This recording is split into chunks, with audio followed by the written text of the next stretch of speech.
కొడుకు పెళ్ళైతే కోడలొస్తుంది, మా ఇంటికి మాత్రం కూతురొచ్చింది. మా మీద ఎంత మమకారం చూపిస్తుందనుకున్నారు? అలా మా ఇంటికొచ్చిన అదృష్టాన్ని మేమెలా వదులుకుంటాం? అందుకే కంటికి రెప్పలా కాపాడుకుంటున్నాం. ఆ మాట నిజమే అమ్మా. కనీసం రెప్ప కూడా వేయకుండా నన్ను కాపలా కాస్తున్నారు. పోనీలే వర్ష, ఈ సంబంధం విషయంలో మేము మంచి నిర్ణయమే తీసుకున్నాం. నీ జీవితం కన్నా నాకు కావాల్సిందేముంది? నువ్వు సంతోషంగా ఉన్నావు. ఇప్పుడు నాకు వచ్చిన రోగం తగ్గిపోయింది. నాకు తెలుసమ్మా, నేను ఆ ఇంట్లో కష్టాలు పడుతున్నానని తెలిస్తే నువ్వు తట్టుకోలేవు. అందుకే బాధని గుండెల్లో దాచుకొని పెదాల మీరికి లేని చిరునవ్వుని తెచ్చుకొని నటిస్తున్నాను. ఇవ్వు.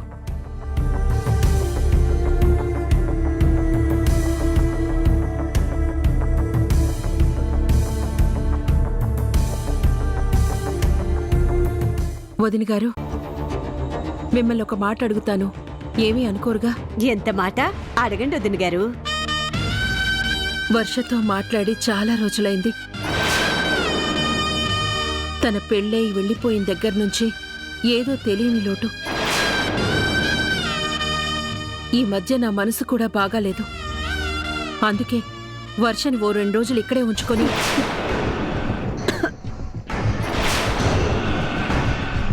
అవునత్తయ్య, నాకు 2 రోజులు ఉండాలనే ఉంది. అమ్మ ఆరోగ్యం బాలేదు కదా, చూసుకొని వస్తాను. అయ్యయ్యో, అడక్కడక్కడిగినా సరే అనే పరిస్థితుల్లో లేనే. తప్పుగా అనుకోకండి వదిన గారు. ఏమైంది వదిన గారు? అది ఆకాష్ బిజినెస్ పని మీద ముంబై వెళ్తున్నాడు. నా పని జయమవ్వాలంటే ఇంటి దగ్గర నా భార్య ఎదురు రావాలి అన్నాడు. ఇంకా ఎయిర్పోర్ట్లో చిరునవ్వుతో సెండాఫ్ ఇవ్వాలి. అత్తయ్య గారికి బాలేదు కాబట్టి ఇలా చూసి అలా వచ్చేయమని పంపించాడు. ఇప్పుడు ఉంచమంటే ఎలా? ఇంకోసారి తప్పకుండా తీసుకొస్తాను. కావాలంటే నేను కూడా ఇక్కడే ఉంటాను. ఇప్పుడు మాత్రం తీసుకెళ్తాం. మీరు చెప్పరేంటండి? ఏం చెప్పాలో నువ్వే చెప్పేశావు కదా కాంతం. చెల్లెమ్మ అర్థం చేసుకుంటుందిలే. అది కాదమ్మా. పోనీలే వర్ష, వాళ్ళు మీ ఆయన సెంటిమెంట్ అంటున్నారు కదా. భార్యకి భర్త తర్వాతే ఎవరైనా. వెళ్ళిరా.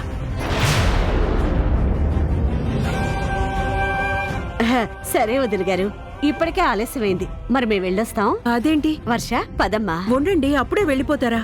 భోంచేసి వెళ్ళండి. ఏమనుకోకండి వదిన గారు, ఇప్పుడేం వద్దు. కంగారులో కనీసం పళ్ళైనా తీసుకురాకుండా వచ్చాం. కంగారేంటమ్మా?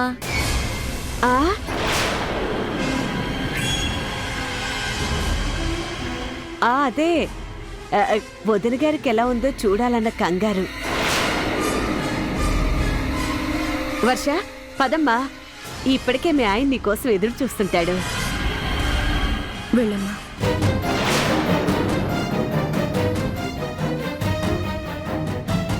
వెళ్ళొస్తాం.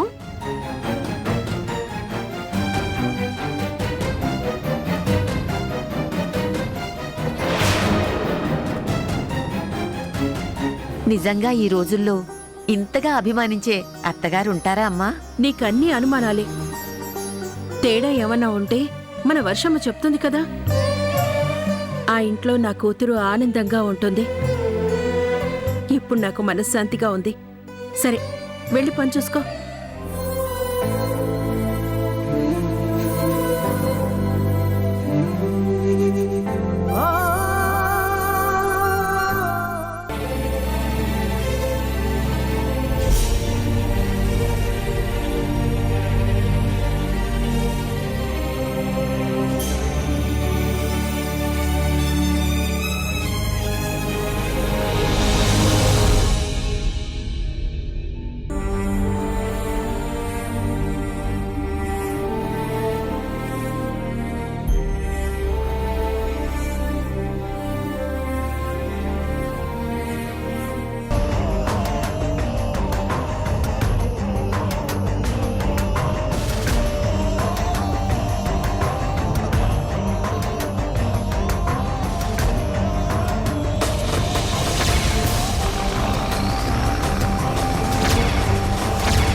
వస్తుంది, అడ్డు తప్పుకో.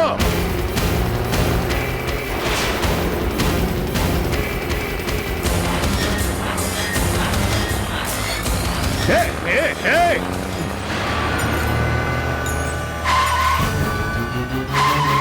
చావనివ్వండి బాబు, నన్ను తావనివ్వండి.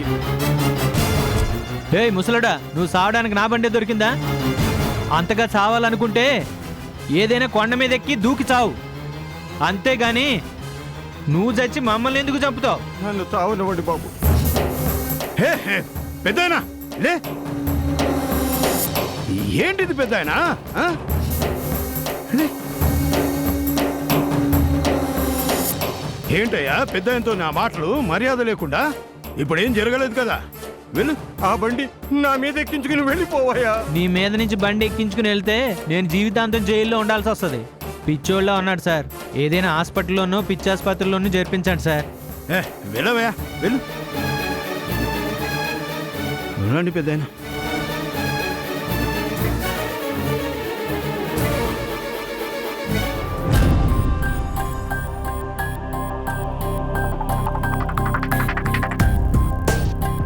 ఇదిగోండి, ఈ మంచినీళ్ళు తాగండి.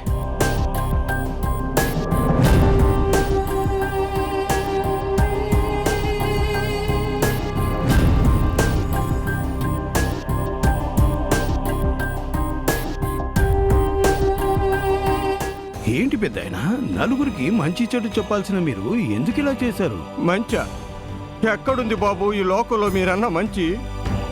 ఇవి చెడ్డ రోజు. బ్రతకడం చాలా కష్టం బాబు. ఏమైంది పెద్దాయన? మీకేదైనా సమస్య ఉంటే నాతో చెప్పండి, నేను తీరుస్తాను. నా పేరు జగన్నాథం బాబు, రిటైర్డ్ స్కూల్ మాస్టర్ని. జీవితం అంతా కష్టపడి సంపాదించిన దానితో ఒక ఇల్లు కట్టుకున్నాను. ఈ చివరి రోజుల్లో నాకు మిగిలిన ఆస్తి అదే. కానీ ఆ నీడను కూడా ఒక దుర్మార్గుడు నాకు దూరం చేశాడు.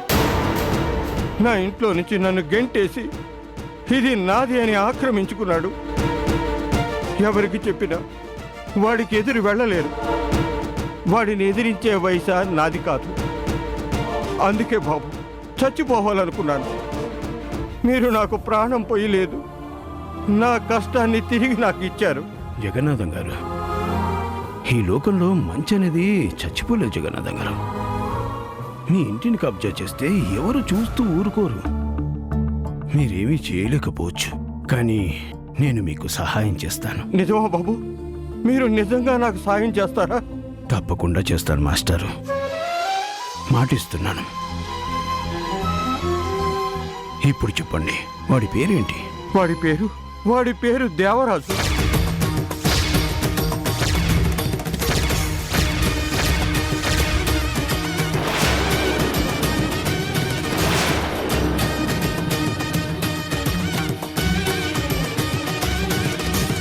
నాకు తెలుసు బాబు, వాడి పేరు చెప్పగానే ఇలాగే జరుగుతుందని. మీరే కాదు, ఎవరు వాడికి ఎదురు వెళ్ళలేదు.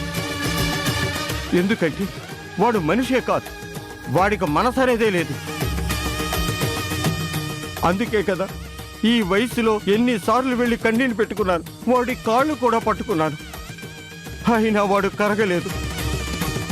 రాయిని ఢీకొంటే మన తలే పగులుతుంది. వాడికి ఎదురెళ్తే మీ ప్రాణాల మీద కూడా వస్తుంది బాబు. నా చావు నన్ను చావనివ్వండి బాబు. మాస్టరు, రాయిని కూడా చదును చేసి వ్యవసాయం చేసిన రైతును మాస్టారు. ప్రాణం పోయడమే తప్ప ప్రాణం పోతుంటే చూస్తూ ఉండే మనిషిని కాదు. నాతో రండి. అది కాదు బాబు. మాటిచ్చాను మాస్టారు, నమ్మితే నాతో రండి.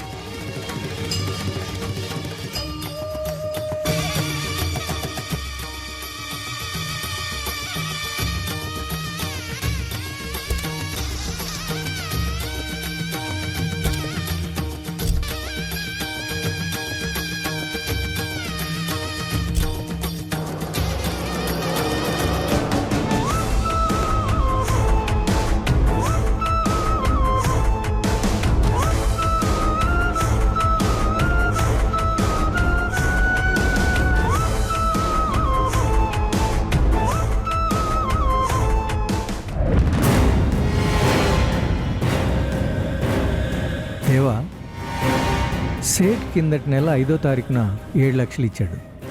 మొన్న 10వ తారీఖున 8 లక్షలు ఇచ్చాడు. ఈ లెక్కలన్నీ వద్దు. మొత్తం వచ్చిందా లేదా? ఇంకా 5 లక్షలు రావాలి దేవా.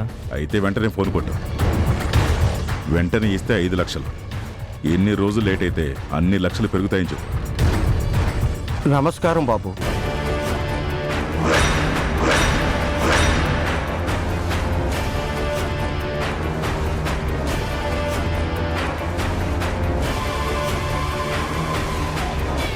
మళ్ళీ వచ్చాడు రా బాబు. చెప్పు బాలాజీ. మాస్టర్ కదా, పాఠాలు చెప్పి చెప్పి ఎక్కువగా చెప్పించుకోవడం అలవాటైపోయింది దేవా. నేను అర్థమయ్యేలా చెప్తాను కదా.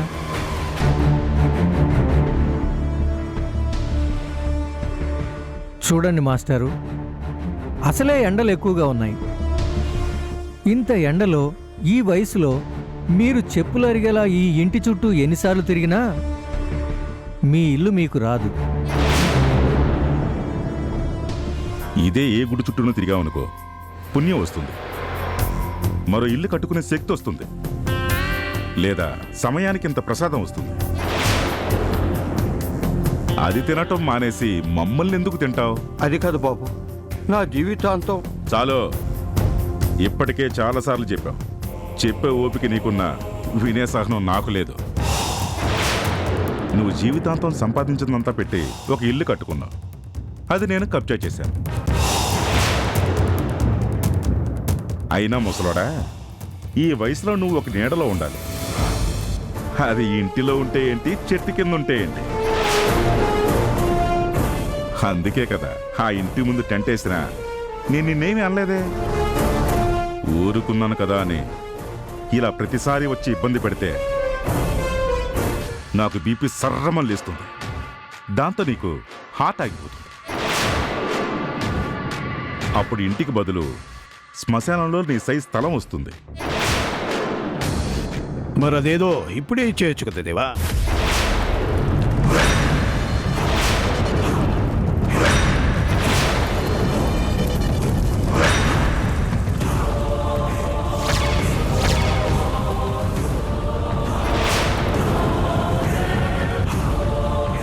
దోస్త్, నువ్వా? ఏంటి ఇంత సడన్గా? బాలాజీ, ఈ ముసలోని పక్క పంపించు. పంపించడానికి కాదు దేవా నేను తీసుకొచ్చింది. నీతో విషయం తేల్చుకుందామని వచ్చాను. ఇతన్ని నువ్వు తీసుకొచ్చావా? అవును, కష్టం ఎవరికైనా కష్టమే కదా దేవా. ఆ ఇల్లు ఈ పెద్ద ఆయన జీవితాంతం పడ్డ కష్టానికి, శ్రమకి ప్రతిఫలం. అది నీకు ఆస్తిలా కనిపించొచ్చు, కానీ అది నాకు దేవాలయంతో సమానం. ఆయన ఇల్లు ఆయనకిచ్చేమని చెప్పడానికి వచ్చాను. ఇచ్చేదేవా. సూర్యం గారు, మీరెవరితో మాట్లాడుతున్నారో అర్థమవుతుందా? ఎంత స్నేహమైన. బాలాజీ చూడు దోస్త్, కష్టపడకుండా ఏదీ రాదు. కబ్జా చేయడం కూడా కష్టమే. ఇదే నా వృత్తి. ఈ ముసలాండి మీద నాకే పగా లేదు. కానీ నేను వేరే వాడికి మాటిచ్చాను, ఆ ఇల్లు ఇప్పిస్తాను అని. వాడి దగ్గర డబ్బు కూడా తీసుకున్నాను. నా మాట నేను నిలబెట్టుకోవాలి కదా. ఈ దందాలు ఇదంతా మామూలే దోస్త్. కసాయివాడికి మేకరుపు మీద జాలి ఉండకూడదు. అలా జాలి పడితే వాణ్ణి నమ్ముకున్న కుటుంబం పస్తులుంటుంది. అందుకే ఈ విషయంలో నువ్వు కల్పించుకోపోవటమే మన ఇద్దరికీ మంచిది. ఇదే నీ మాట? సరే దేవా, నువ్వు నాతో మాట్లాడే చివరి మాట కూడా ఇదే, గుర్తుపెట్టుకో.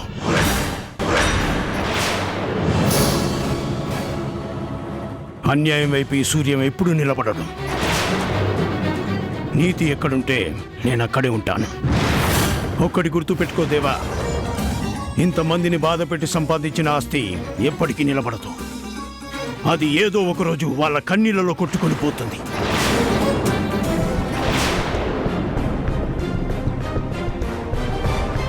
నిన్ను దేవుడు అనుకోకపోయినా పర్వాలేదు దేవా, మనిషి అనుకోవాలి. కానీ నిన్నెవరూ మనిషిలా చూడట్లేదు. అందరూ నిన్ను రాక్షసుడిలా చూస్తున్నారు. అలా అనిపించుకోవడం నీకు నచ్చిండొచ్చు, వాళ్ళ భయం నీకు ఆనందాన్ని ఇచ్చిండొచ్చు. కానీ నా స్నేహితుడి గురించి అందరూ అలా మాట్లాడుకోవడం నేను భరించలేను దేవా. నువ్వు నా మాట వింటావనే నమ్మకంతో ఈ పెద్దాయనకి నీ ఇల్లు నీకు ఇప్పిస్తానని మాటిచ్చాను. అలా జరగన్నాడు మన స్నేహానికి అర్థమేముంది? అన్యాయం న్యాయం ఒకే పక్కన ఉండవు, ఎదురుగా ఉండే తూర్పు పడమరల్లాగా. పదండి మాస్టారు. దేవా, నీకోసం నలుగురు కన్నీళ్లు పెట్టే వాళ్ళుంటే వాళ్ళు నీ వాళ్ళని అర్థం. అదే నువ్వు నలుగురిని కన్నీళ్లు పెట్టిస్తూ ఉంటే దానికి అర్థమేంటో నీ విజ్ఞతకే వదిలేస్తున్నాను.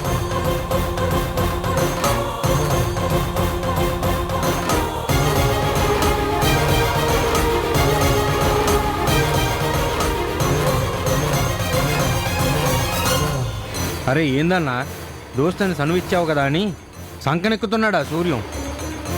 మన దందా ఆపమని చెప్పడానికి వాడవడన్నా. నీకు పాఠాలు చెప్తున్నాడు. వదిలేద్దన్నా, ముందడికి బుద్ధి చెప్ప. చంపుతనాయలా నా దోస్తు గురించి నువ్వు మాట్లాడతావరా? దేవా, చోటు మన మనిషి కాబట్టి చంపకుండా వదిలేశా. అయినా దోస్తు చెప్పిన దాంట్లో తప్పే ఉంది. మనకి ప్రాణాలు తీయటమే తెలుసు. ఎప్పుడైనా ఒక్క మంచి పని చేశామా? లేదే. కానీ నా దోస్త్ చేశాడు. నలుగురిని భయపెట్టం కాదురా, నలుగురిని నిలబెట్టడం గొప్పరా అన్నాడు. అది చాలు. మంచికి చెడుకి తేడా చెప్పి ఈరోజు నా కళ్ళు తెరిపించాడు. వాడేరా నా నిజమైన స్నేహితుడు. బాలాజీ, జగన్నాథం మాస్టర్ ఇంటి కాగితాలు తీసుకురా.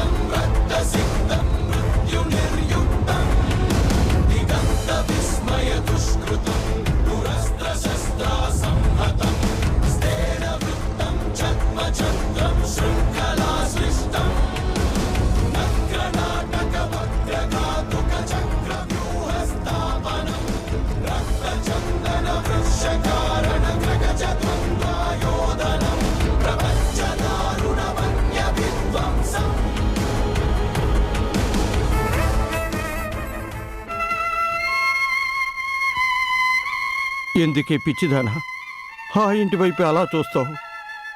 ఇక ఆ ఇంటితో మనకి పూర్తిగా రుణం తీరిపోయింది. ఆ రాక్షసుడి మనసు కరగదు. ఇక ఈ నీడ కూడా ఉంటుందన్న నమ్మకం నాకు లేదు.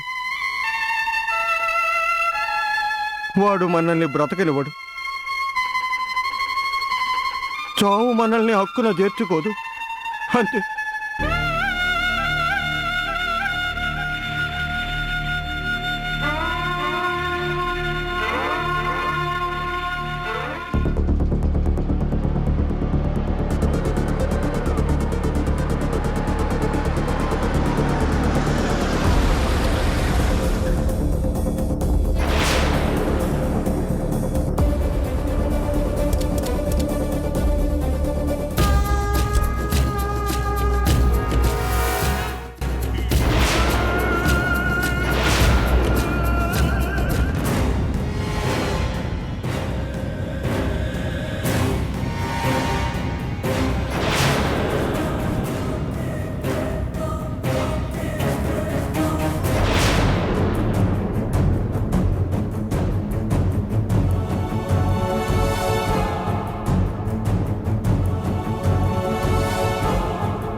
అతను ఎవరో కూడా నాకు తెలియదయ్యా. రోడ్డు మీద కనిపించాడు, మీ ఇంటికి తీసుకొచ్చాడు. అలా మాట్లాడడం తప్పే బాబు. ఇంకా నా ఇంటి మీద ఆశలు వదిలేసుకుంటాను. కనీసం ఈ కన్ను మూసే వరకు నేను కట్టుకున్న ఇంటిని కళ్ళారా చూసుకునే అదృష్టం దూరం చేయకు బాబు. నీకు పుణ్యం ఉంటుంది. మాస్టారు, దీవించాల్సిన మీరు దండం పెట్టకూడదు. నేనే తప్పు చేశాను. మీరు ఉండాల్సింది ఇక్కడ కాదు.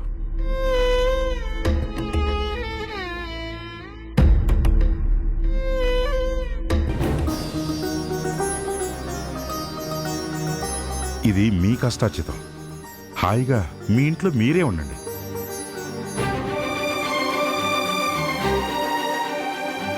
ఇంకా ఇంటి జోలికి నేను కానీ నా మనుషులు కానీ ఎవరూ రాము. ఇన్ని రోజులు మీ పట్ల తప్పుగా ప్రవర్తించినందుకు మీ భార్యాభర్తలు ఇద్దరూ నన్ను క్షమించాలి.